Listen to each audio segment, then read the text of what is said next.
মা আসছি। ও মা, কোথায় যাচ্ছিস?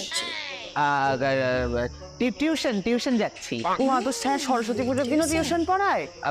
মা তুমি তো জানো আমার স্যার কতটা ডেডিকেটেড পড়াশোনার প্রতি, আমাকে তো পাস করিয়েই ছাড়বে স্যার বলে দে, তাই আমাকে পড়তেই হবে। মানে সরস্বতী পুজো দিয়ে অজুহাত করলে হবে না। ব্যাগ কই, বই খাতা?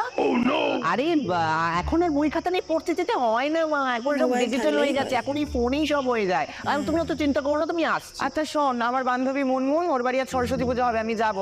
তুই বাড়ি ফিরে কিছু পারলে খেয়ে নিস, ঠিক আছে? হ্যাঁ হ্যাঁ, যাও যাও, তুমি এনজয় যাও। করো এনজয় করো, আসছি। বাবা, এত দেরি হলো তোমার? সবাইকে ম্যানেজ করে তারপর তো আসবো, বলো কোথায় যাবে? আরে আমার মাসির বাড়ি ধুমধাম করে সরস্বতী পুজো হচ্ছে, চলো মাসির সাথে তোমার আলাপ করাবো। হ্যাঁ হ্যাঁ, চলো চলো। আসো, ভিতরে আসো। মাসি, এটা আমার গার্লফ্রেন্ড প্রিয়া, আর এটা আমার মাসি মুনমুন মাসি।